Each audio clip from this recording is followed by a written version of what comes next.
गटाच्या जागेवरून एक वाद निर्माण झाला होता. देवस्थान आणि गावकरी असा तो वाद निर्माण झाला होता. त्याच्यामध्ये देवस्थानची भूमिका ही होती की ही जागा देवस्थानची, त्यामुळे देवस्थानच्या जागेत हे पुतळा बसवता थोडा पलीकडं जिथं सरकारची जागा आहे, कायरल आहे, ग्रामपंचायत जागा आहे तिथं बसवलं. आणि म्हणून करता 3 दिवस त्या गावामध्ये संघर्ष होता. परंतु आज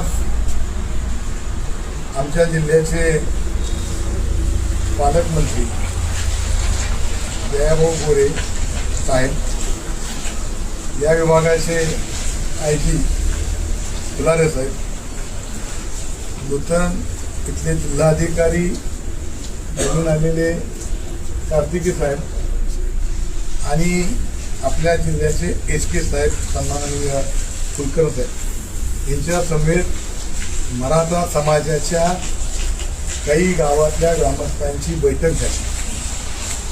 सकाळपासून जो वाद होता तो 814 ही जागा मोजावी आणि त्या जागेच्या, ती जागा देवस्थानची आहे, ती जागा सोडून इतरत्र महाराजांचा पुतळा बसवावा.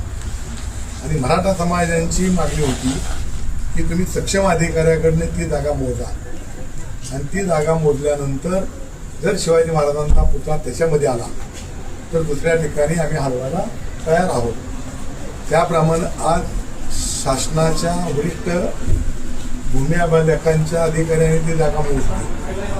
त्याच्यामध्ये महाराजांचा पुतळा हा 814 या गटाच्या जवळ येत असल्यामुळं मराठा समाजानं जे शब्द दिला होता त्याप्रमाणे तो पुतळा तिथून बाजूला बसवण्याची संमती बरोबर आहे ना दिलेली आहे. परंतु आता ते कुठे बसवायचा या संदर्भामध्ये शेवटी शिवाजी महाराजांचा पुतळा बसवत असताना तो देखण्या जागी सगळ्यांना दिसला पाहिजे आहे, सगळ्यांना त्यांच्याकडून नतमस्तक झालं पाहिजे आहे, अशी जागा निवडावी अशी आमच्या ह्या सगळ्या ग्रामस्थांची मागणी होती. त्याप्रमाणे पालकमंत्र्यांनी अशा सूचना दिल्या.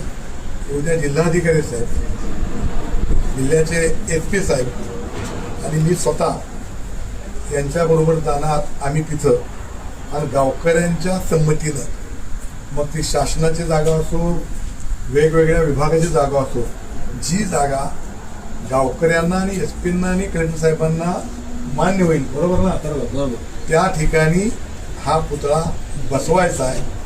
आणि त्या पुतळा नुसता बसवायचा नाही तर त्याला शोषित करण्यासाठी पालकमंत्र्यांनी 1 कोटी रुपये उद्याच्या उद्या मंजूर करण्याचं आश्वासन या सगळ्या मराठा समाजाच्या मंडळाला दिलं आहे.